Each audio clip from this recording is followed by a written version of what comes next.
It is the beginning of November and our home Kaziranga National Park has already seen the first trickle of tourists. Let me introduce myself.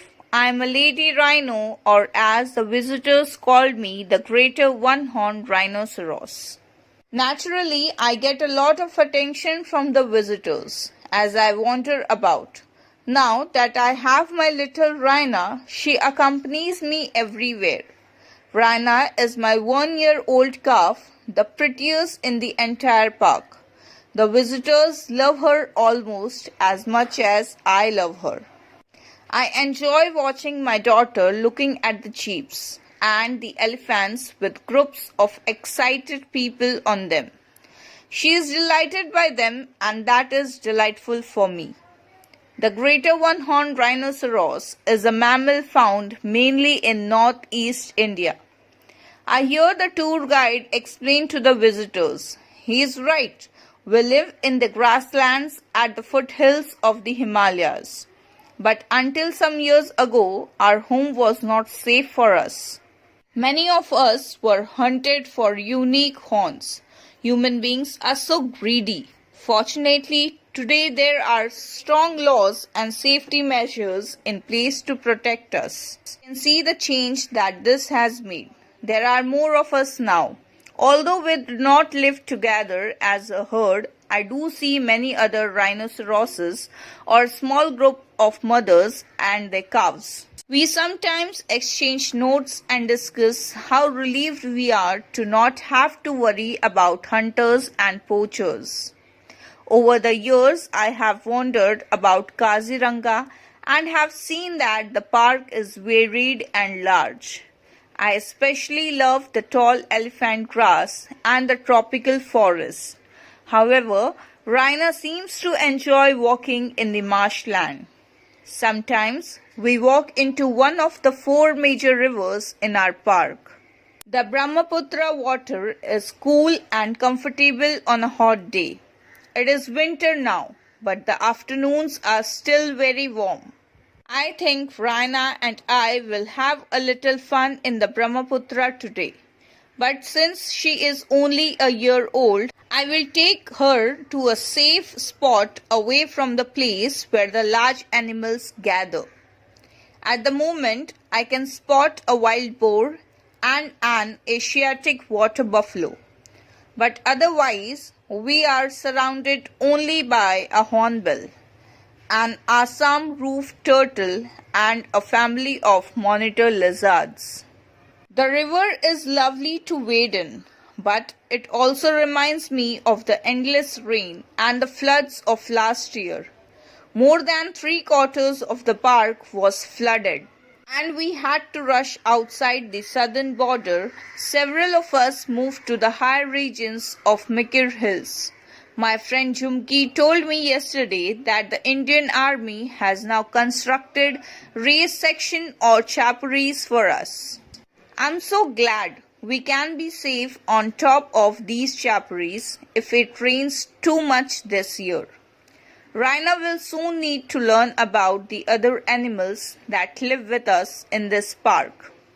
But she is so bright that she can already recognize the tiger, the leopard, the Bengal fox, and the hoolog gibbon. Did you know that the hoolog gibbon is the only ape living in India? Once I showed Rhina the Ganges dolphin in one of the rivers. She gets puzzled when she sees all the birds. She says the Dalmatian pelican, the Indian vulture, and the black-bellied tern all look alike. Can you imagine that? Those birds are so different from one another. But she is learning.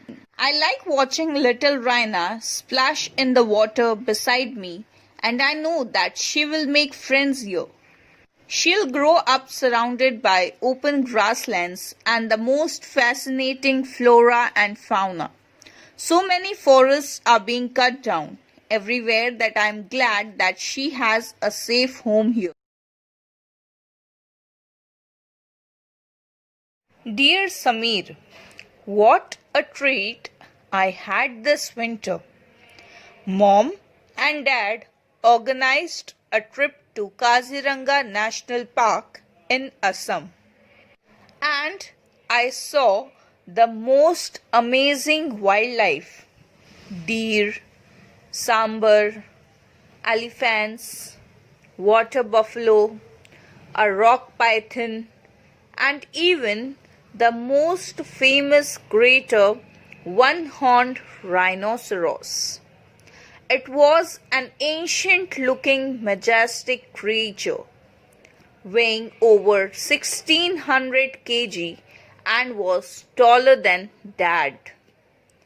I was amazed by its thick brown folded skin and its single horn. I felt as if I had walked into a film set of some prehistoric era movie. In fact, we spotted a mother rhinoceros with her calf. Soon, the two entered the river nearby and began swimming with wild abandon. It was a warm day, and I learned that rhinos spend most of the day lying in pools and rivers.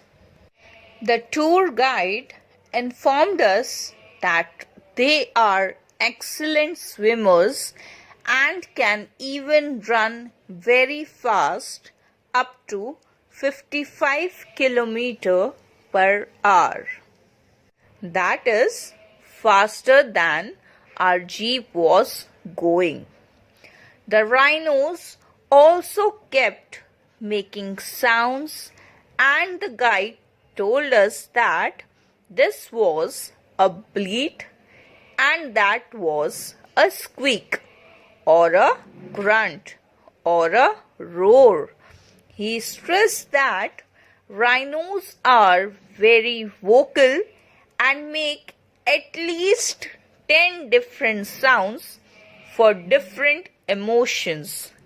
But I have to say that all the sounds they made seemed much the same to me.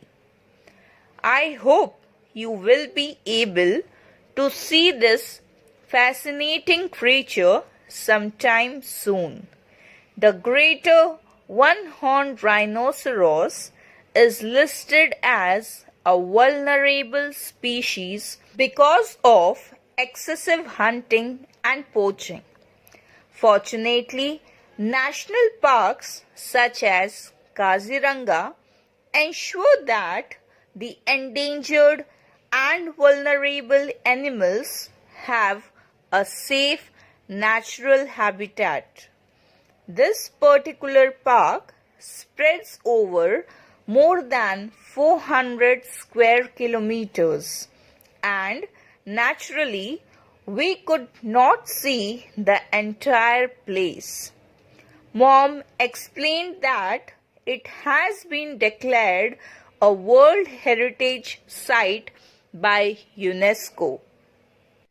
I later read that in 1904, Mary Curzon, the wife of George Curzon, who was Viceroy of India at the time, wanted to see the rhinoceros that this place was famous for, and she couldn't spot a single one.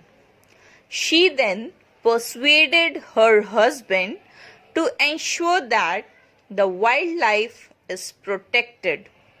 Thanks to all these efforts, the park now has the world's largest population of one-horned rhinoceroses. We spotted our first ones within an hour's drive.